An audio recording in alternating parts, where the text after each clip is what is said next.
Okay. First, I'm just gonna let everyone know that we're gonna be recording this meeting. If there are any objections to it, please let us know. Also, if there's any interruptions because of internet connection or anything like that, please interrupt me. If you have any questions, just raise your hands and we'll proceed with the workshop.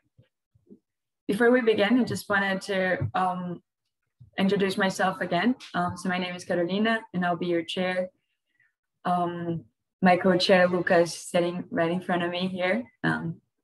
Hello, everyone. We won't be having like both our microphones on, otherwise you have like sound and like, interference. But okay, also we will do like formal introductions and get to know all of you later today. And yeah, I just wanted to have like some sort of idea if you could tell me if this is the first or not MUN. I know Isadora has already done an MUN with Lesbos. I don't know about the Republic of Tunisia and the Republic of India. It's actually my second MUN. Second, okay. This is my first MUN. This is your first, all right. Okay, so it might be a little confusing in the beginning. I'll try to explain it to the best of my ability. The Security Council is an advanced committee, so it will be a little bit harsh on you maybe sometimes, but it's also a learning experience, and it's all right if you make mistakes, and it's all right if you don't know the rules of procedure perfectly. We will be here to help you throughout the debate, and this is just a general overview that I try to do very quickly, and hopefully we'll still have some time towards the end to do a Kahoot quiz on the rules of procedure and see how well you're doing. All right, so I'll start with a brief overview. Here's all the topics we're gonna cover today. We have been starting always our workshops with the idea of consensus. It's something that we are aiming for a lot during this conference, and with the new rules of procedure of Lesbos Association, consensus is a lot harder in the Security Council. It will be already amazing if you get to write a resolution down that doesn't have a veto. So consensus is a little bit harder to strive for. But it is a general rule within the actual United Nations. A lot of committees approve most of their resolutions through consensus. And this is just to give you an idea that with multilateralism and with diplomacy, what you're aiming for is not to be in opposition to each other, is to work together as an international community, and is to find ways and to find that middle ground in which all delegates agree. And then just for you to have an idea, consensus is not a vote that is unanimous. Consensus is not a decision that doesn't require a vote. Consensus is a decision that before moving into a vote, no one has any big objections to it. So before each motion, before each procedure, we will ask the committee if there are any objections, and we'll only vote if there is. Therefore, if there aren't any objections, if no delegates raise an objection to it, we won't proceed with a vote at all. And that's something very important for you to keep in mind. And we also can approve resolutions and amendments through consensus. All right, so these are some of our general rules. The scope is obviously Lesbos conferences. Language is always English, and that's something that is a little tricky sometimes with national conferences. So most of the delegates, at least most, but sometimes all of the delegates speak Portuguese. But you can't in any official communication, even through chat, even during a moderated caucus, even when we're not officially moderating the debate, you cannot speak Portuguese. All communication should be done in English unless you are during a break and then you want to talk to each other, that's fine. The chairpersons are me and Luca, as you know, and we'll be moderating the debate. However, the debate's up to you to decide whether you want to discuss a certain topic or not, whether you want to introduce a certain motion or a point or a resolution, you are in charge of the debate at all times. We might make some suggestions along the way. You're not obligated to follow them. They are just suggestions overall. And you are entitled to approve them or not, and to fail them if you want to. And then we'll have here quorum. So each time the committee reaches their quorum, we will begin sessions, and that's something also very important in terms of absence and being late, because we wish to take the most of the time that we have with you guys. So as soon as we have quorum each day, we will proceed with the session, just like we're doing today. And if you are late eventually, and you get to the committee after the roll call, hopefully it won't happen.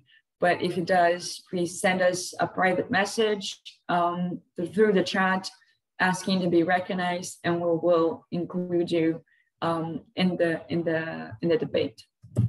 Other than that, etiquette and also dress code are really important. This is a formal meeting. Pretend you're at the UN. Dress up very nicely. It's also part of the experience. And yes, and just be very polite and very respectful towards delegates at all times. You will have some disagreements, but you should always treat everyone courteously and with respect, even though there are disagreements. Also, just pretend you're a diplomat, basically. In regards to awards, we will have an award for a best delegate, best diplomacy award, and best position paper. Hopefully you won't worry too much about it. This is just a way to recognize the efforts of a few delegates that have really made the committee and that have managed to find middle ground and to correctly interpret their foreign policy while doing it. All right, so this is for general rules. Move on to setting the agenda. For this year's conference, we only have one topic, so it's a lot easier. Everything that it means is right after the first roll call today, we'll move on to setting the agenda. We need a motion to set the agenda for that. It is a mere formality when there's only one topic. You approve it by consensus, and with the agenda being set.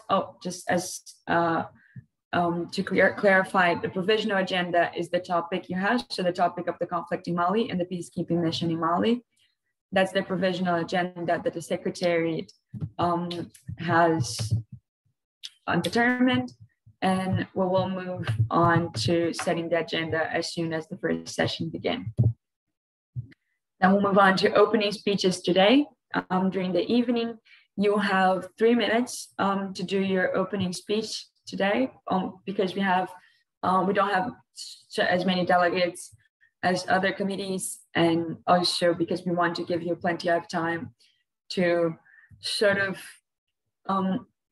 give the committee the knowledge that they need about your position.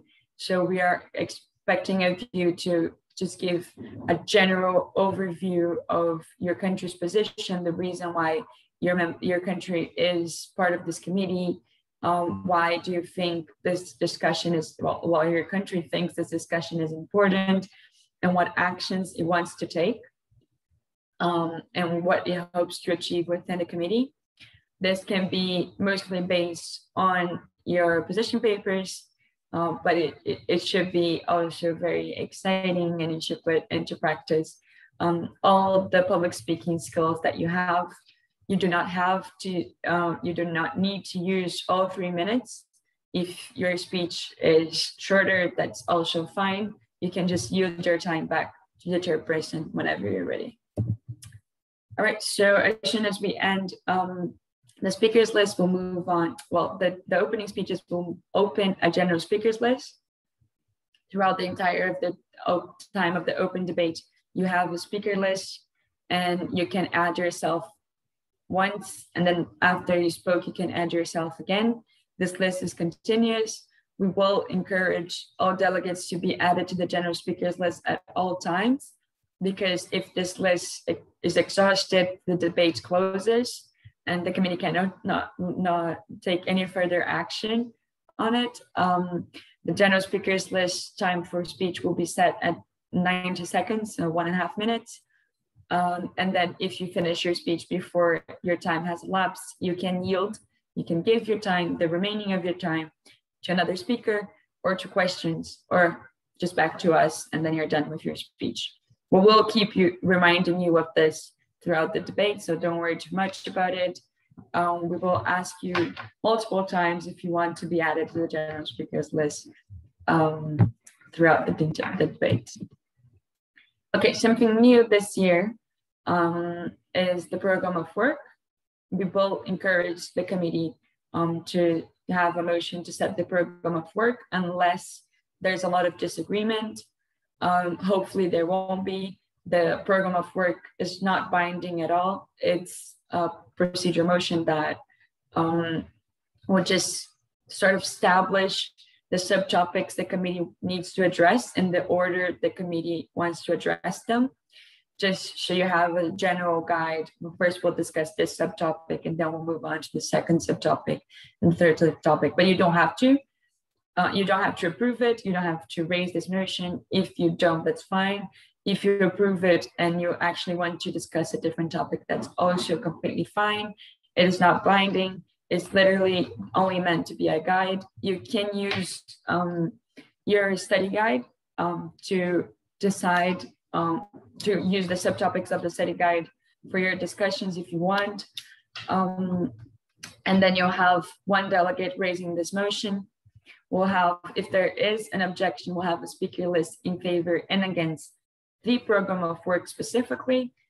And the delegate that raised the motion can incorporate the opinions of other delegates during the speeches and before you vote on it to the proposed program of work. So the delegate that proposed the program of work can change it. You won't be able to change it through amendments, though. It's a very simplified procedure as well. Moderated caucus, a moderate caucus in consultation of the whole. Is that clear for everyone? I don't know if the delegate of India who has never done an UN before, is that clear to you? I can explain them. Yes, okay, that's great. So I won't lose too much time on this. For a moderated caucus, you need a topic, you need a time of speaker, and a total time limit. We will be very picky with you on this. You should state your motions perfectly in the Security Council. So if you need to write it down and just have it right next to you, the delegate of India would like to raise a motion to blah and blah, blah, blah, just like a cheat. Yeah, that would be great. Also for a moderated caucus, for consultation of the whole, it's at the discretion of the chairs to choose how it goes. My personal opinion, the best way and what we're going to implement in our committee is if you raise a motion for a consultation of the whole, what we will do is the first delegate, the delegate that raises the motion gets to speak first, and he chooses the next speaker. And so he chooses, let's say, speaker B, and then speaker B, after he finishes their speech, they will choose the next speaker. So delegates will choose always the next one to talk. You won't have a time limit per speaker. So if a delegate just wants to use the whole 10 minutes to speak, I think the committee won't be too happy about it, but the chairs will certainly not be able to do anything in regards to that. All require a simple majority to pass and can only be extended once. As for right to reply, is used when a delegate has offended your country's position or integrity. When raising a right to reply, you may not interrupt the speaker, but as soon as that speech that you feel gives rise to right to reply ends, you should raise your hand, and then you can open your microphone immediately and just state right to reply. And once that happens, we will immediately say, we won't give you a chance to explain. We will immediately say granted or not granted. If we have any doubts on whether that gives rise to right to reply or not, we'll probably say not granted, because that will force you to write down your reason on why you feel like your delegation deserves a right to reply and send it to us through the chat. And then we'll have an opportunity to overview your reasons in writing. And if we want to go back in our decision and grant it again, and grant your right to reply, we will. So if it's obvious, we might grant it right away. If it's not obvious, we encourage you to write down the reasons why you feel you should deserve a right to reply, and we will certainly reconsider. In terms of points, we have 4 points. A personal privilege is the only one that can interrupt the speaker, and can only interrupt the speaker if it's due to audibility. So the only time any member, in that, including the chairs can interrupt the speaker there, because the time has elapsed, but during their speech, the only time anyone can interrupt a speaker is to raise a point of personal privilege, because they cannot hear them. Even if it's a different point of personal privilege, you should raise when the floor is open to points and motions. This is the only one that can interrupt the speaker. If you have a question regarding any of these rules that I just explained, or the rules that you have in your rules of procedure, you should raise a point of parliamentary inquiry. If we are not following the correct procedure and you want to give us a heads up about that, just raise a point of order. And then you can also have points of information, especially during yields. So if a delegate yields their time to questions, you should raise a point of information regarding either their speech or their resolution or the amendment they just raised. You can always raise points of information for that.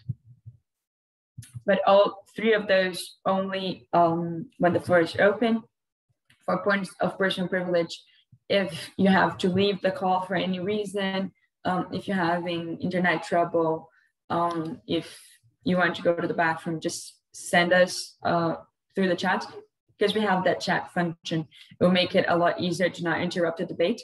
So just send it through the chat, just say point of personal privilege and say what you need from us. All right, well, this is odd. I'm just moving to working papers and draft resolutions already. Okay, so for working papers and draft resolutions, working papers are any documents you wish to be discussed at the committee. So it can be chart, it can be, I don't know, it can be anything pretty much. It can be almost a draft resolution, but you're still not sure. It can be just topics of what you want to see addressed in a draft resolution, and you have to send it to us, and we'll make sure everyone in the committee has access to the working paper once motion to introduce working paper number 1 has passed. So you first send it to us, and we'll have a drive where you can upload those documents. You send it to us, we approve it, and then a motion to introduce a working paper to the discussion is in order. So you should raise one. And then if the committee approves that motion, you can now mention directly the working paper. In terms of draft resolution, very similar, but you need at least 3 sponsors and at least 1/4 of the committee as signatures. And you need to have in a specific format. So you need preambulatory clauses, operative clauses. Operative clauses are always numbered. Preambulatory clauses are never numbered. They have different words. The beginning that should always be in italic. All those informations are on the guide that we send you, and that is also available on the website of Lisbon Women Association on how to write a resolution. So you have all the information that I think you even have. If you don't have in the guide, you also can find it easily on the internet, the wordings that you need to start each clause. So for preambulatory clauses, it would always be considering, taking notes. something like that. And then for reparative clauses, you always have urges, encourages, something like that. All right, do we have any questions so far? No, good. All right, so for draft resolutions, once again, you send it to us, we'll approve. Once it is approved, it would be numbered. So it would say draft resolution number 1 or draft resolution number 2. Hopefully we'll have up to, I say 2 draft resolutions. I mean, no, well, definitely 2. We only have 11 people in the council. So definitely up to 2 resolutions. If we get to have 1 final resolution where you can just sort of merge both of them, that would be amazing. And we can work together in amending and making sure that resolution is perfect. Once the resolution has been formally introduced, a motion for a panel of authors is in order. We might remind you of that, we might not. So if you could keep that in mind, if you are a sponsor of a resolution, as soon as it is introduced, you should immediately raise a motion for a panel of authors. Sure, the committee will approve, and then you and the other sponsors will have some time to discuss, up to 15 minutes, where you can discuss with the committee your draft resolution. So you can use this time to read your draft resolution, to answer any questions and concerns, to clarify aspects in what you intended with this or that clause. The mediation of this part of the debate is entirely a responsibility of the sponsors and not the chairs, and will only interfere if it gets out of hand somehow. Okay, so we did a panel of authors. Everyone already knows what's written down in the resolution. We might have a motion for a line-by-line review. I would say it's very hard to pass a resolution through consensus in the United Nations Security Council, but a line-by-line review might help you avoid amendments, which is great. So even though you may not approve the final resolution through a line-by-line review, which would also be awesome, you may avoid simple amendments to which there are no big objections from the committee. So the chairs will read the entire draft resolution, stopping after every paragraph. We'll ask if there are any reactions. You may only react with either add or delete, or replace and retain. If you want to add something, delete. If you want to delete something from the resolution, let's say you want to delete a certain term, you want to delete a whole clause. If another delegate wants to keep that, and you said delete, the delegate will have to, and I'll ask if there are any further reactions to that paragraph, and that delegate will have to react saying they wish to retain that whole subclause. And if there is no consensus, seeing that there are 2 reactions that are self-excluding, there's no consensus and the text will remain unchanged.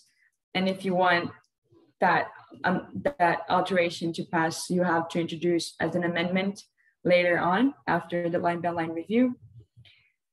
Replace, if you want to replace a certain word or a certain phrase, and then a delegate can also react to that with retain. Okay, so then this is sort of like the dialogue we'll have. We will read the paragraph, ask if there are any reactions. You'd say the delegate of the United Kingdom would like to replace developing countries for emergent nations. And I will ask if there are any further reactions. I'll say the delegate of India would like to retain the term developing countries. And I'll say, seeing as there are no consensus, the text remains unchanged. Or if there are no further reactions, seeing as there are none, the text now reads, blah, blah, emergent nations. Okay, this is the part I hate the most. And if we have multiple amendments, I will complain a lot about it. But again, the debate's up to you, and there's literally nothing we can do. We will try to keep short amendments and to the line-by-line review. If one motion for line-by-line review is raised, If we can't, we'll move on to amendments. And this means that, well, while we're still in open debate, so we have a draft resolution tabled. Well, this says draft resolution has passed, but that's not true. We have a motion to introduce a draft resolution has passed. That's the correct one. We will have a motion to introduce, well, you will send us an amendment, same thing as a working paper, same thing as a draft resolution. You send it to us, we'll approve it. Once your amendment is approved, you need to raise a motion to introduce an amendment. The motion is in order. It's a motion with speakers. So we have a speaker list in favor, a speaker list against introducing that amendment. You can talk about the content of the amendment during that time. If the motion to introduce the amendment passes, and that's only a motion, we'll still not vote on the amendment. Motion to introduce the amendment has passed. That means that after we approve the draft resolution, we'll also have a substantive vote on that amendment. So for now, it's there as an amendment. It's not included within the draft resolution yet.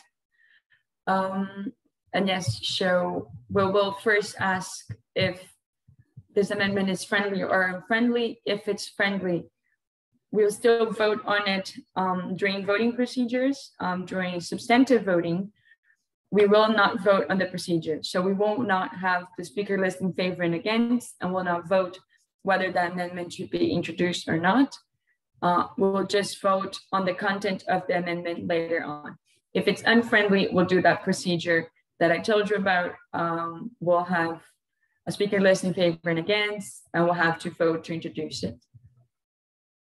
Is it clear what friendly and unfriendly is? Friendly is when all sponsors agree to it. Unfriendly is when at least one sponsor does not support that amendment. Is it also clear what substantive voting and procedural voting are? Yeah, sort of. I think we have a slide for that. This is the precedence. This is good for strategy. You have that in the rules of procedure. So this list is in the rules of procedure. If you want to print rules of procedure, that's always the tip I give my delegates. Or if you want to just have a document, a PDF open on your screen at all times, so you can just go back and check it. I'll say this is the page I always have open when in committee, either as a chair or as a delegate. The chairs will always know, so we will always tell you the order in which we'll vote motions before voting upon them. But why do I say that this is good strategy? Let's say you want to pass you don't want to discuss a moderate caucus that has just a motion for a moderate caucus has just been raised, and you don't want to discuss the subtopic. But you see that overall the committee supports it.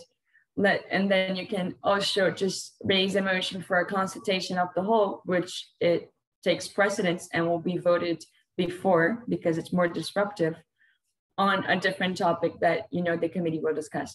Because the committee will vote on your motion first then, and if that motion passes, that the motion that the other delegate raised will not be in order. I'll have to raise it again. So this is in terms of strategy, it may work, but it's not, don't worry too much about it if you don't know the precedence of the motions. We will keep an eye on it all the time, and we will make sure that the motions are correctly organized during voting procedures. Okay, so during procedural votes, here we have procedural votes and substantive votes. During procedural votes, there can be no abstentions. As I told you before, we will have some time, like we will ask first if there are any objections. We'll then ask who's in favor, and then who is against. If there are any abstentions, we'll go back to the first one and we'll have to do the procedure all over again. So please do not abstain. We have procedure votes without speakers. Those are the ones that we use the most.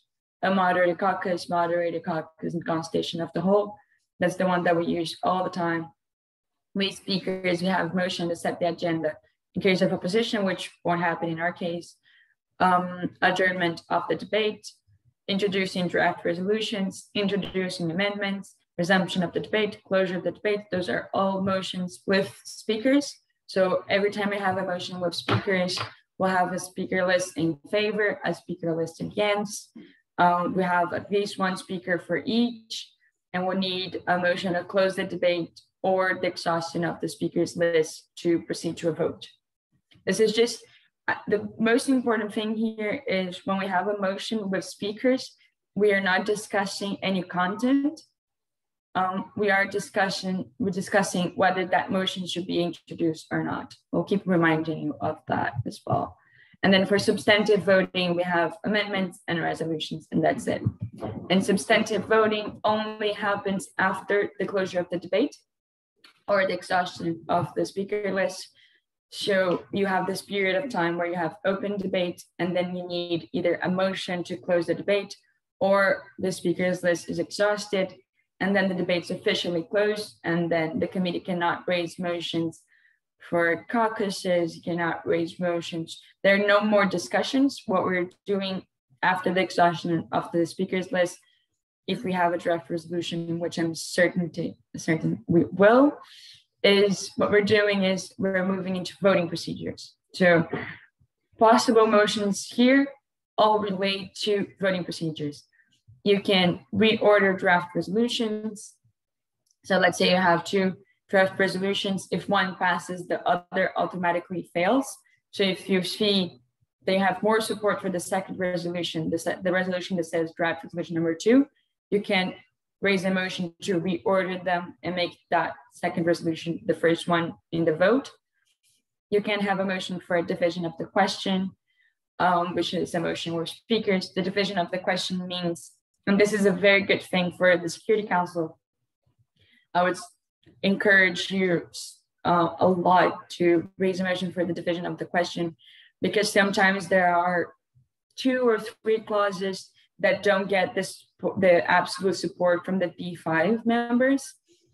And if you don't have the support of the P5 members for 1 or 2 clauses, they might veto the whole resolution, even though they certainly agree with most of it. So what you want to do is let's say the clause 3 and clause 8 are very controversial. So you raise a motion to have a division of the question, and then you say to your chairs that you want to vote for clauses 1 and 2 first, and then clause 3, and then clause 4 to 7, and then clause 8 separately. And you vote those 2 clauses separate from the rest. So if one of the P5 members vetoed that clause, your resolution won't fail. That you just exclude that clause completely. You can also have a motion to vote by a secret ballot, which just means that you won't know who voted and how they voted. I would, however, encourage you to have a motion for a roll call vote, which makes it more exciting. Usually votes are all done in the same way that we do procedural votes, which is by raising your hand in Zoom or raising your placard. And a motion for a roll call vote just means that we're going to call each delegation individually. So let's say we'll call the Republic of Tunisia, the Republic of the United Kingdom, the Republic of India individually in alphabetic order, and you state your vote. And you say yes, yes with rights, no, no with rights, or abstain or pass. You have all those options. With rights means that after we voted, you can explain your vote. So you'd say yes with rights or no with rights. If you are one of the sponsors, usually sponsors, we use this time to thank everyone for approving their resolution.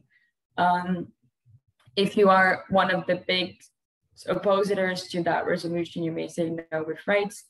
And especially if for any reason you changed your vote and you voted in terms that the committee will not quite understand. So let's say you've been supporting something, you're supporting that this resolution is really bad throughout the entire discussion, and then you vote yes, we probably want to see you say yes with rights. So you explain to us why did you change your mind? If you pass, you can't, this is something important. If you pass your vote, you can, only once, and then you'll vote after everyone else, so you'll be last on the list. But if you pass, you can only vote yes or no. You cannot abstain, and you cannot vote with rights, so keep that in mind. Other than that, you can abstain if you said present and not present in voting during the roll call. I don't know if I explained that, but if you say present, that means that you can abstain. You don't have to. That's something very confusing sometimes as well. You don't have to abstain. You can abstain. If you say present in voting, that's sort of like setting some ground, saying, I'm here, I'm committed to this committee. I'm saying present in voting, that means you cannot abstain in any votes. If in doubt, just say present. It's the safest bet. And then we'll announce the outcome of the vote. And then here you have the flow of the debate, which if you want to take a picture, I would encourage you to. Just so you know, whenever we are during the debate, where we are and what happens next and what you may raise, just so you know what is happening when we're doing open debate, when we're not. Yeah. Okay, is everything okay? Can I move on? Then we'll have the Security Council motions, which is fun because you actually get to raise them.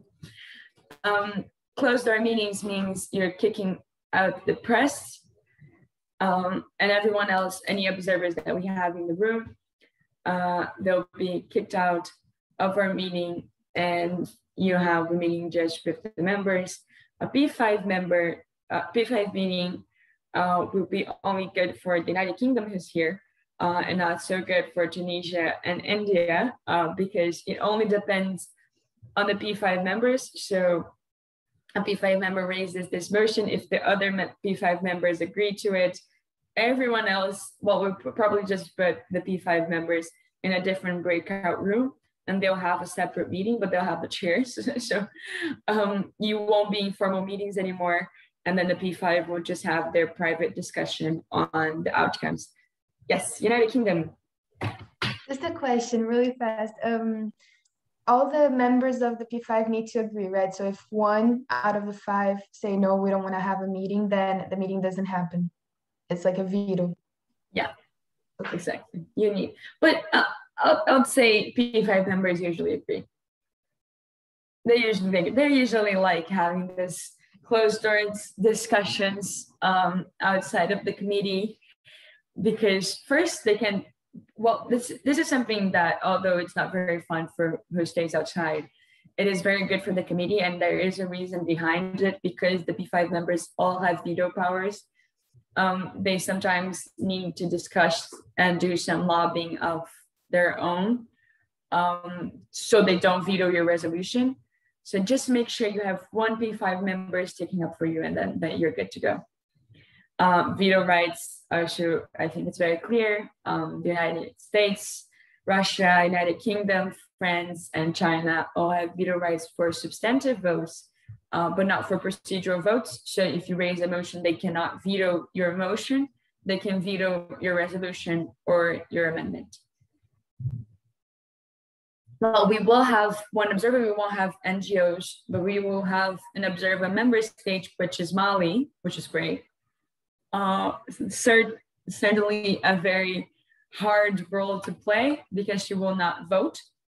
She cannot vote during substantive voting. She can speak during the entire debate. She can request some time to speak before each substantive vote. So before approving a resolution, before voting on amendments, she can request some time to speak and politically pressure your committees, your delegations. So that means that she can call out delegations that are not doing the right thing. She can go up to the press and say something about your delegation if she's not too happy with the way things are going in the committee. She can say something bad about the Security Council. And politics here and optics are also very important. So I'll keep that in mind throughout our debate. Reaching, I think, the final slide, which is the press. So we will have the press present in our committee. And then you can also give them individual statements if you want. So you can go to another breakout room and give individual press statements or interviews if you wish. You may either request them yourself, or usually most of the times the press will request us for your presence. So they'll say, I want to interview the delegate of Tunisia. And we'll find the correct time during the debate to excuse you from the committee so you can go talk to the journalist. You can also request to give an individual press statement. Probably you should do so during the break. We would encourage you to do that during the break. But let's say something made you very angry in the committee and you want to politically shame all your fellow delegates, you can just run to the press and tell them something. Other than that, as a committee, what you can do is set the elements to the press. And this basically means that the whole committee will come together and tell the press what they've been up to, how the discussions have been going, what have you decided so far, what's yet to decide, what, I don't know, arguments have been raised that were very interesting. And this is a document, you introduce it as a motion to set the elements to the press. You send this document to your chairs as a working paper, and it must say something along the lines of the delegate of, you have to select one delegate to be the spokesman. I would say that it's usually the person that writes the elements to the press, but you can find a different delegate if you want to say to the delegate of Mali to tell the press how the committee on the topic of Mali is going. That would work. I wouldn't send friends. And then you have a document that says the delegate of blah, blah, blah. And in the name of the United Nations Security Council would like to state that the Security Council has made some great advances in the discussion regarding the conflict in Mali. We hope that blah, blah, blah, blah, blah, blah, blah, blah. The delegate of Friends has stated many times that she is concerned with blah, blah, blah, blah, blah, blah. And then you write this document. It should be in bullet points, brief, because the delegate has to read it in front of the press. And we can only, and this is very important, we can only approve it by consensus. That means that you shouldn't put something controversial in the elements of the press. You should use this to sort of to really tell the press what's been going on in the committee. Be truthful, be simple, and direct to the point. And we'll have a line-by-line review, so same thing with the reactions.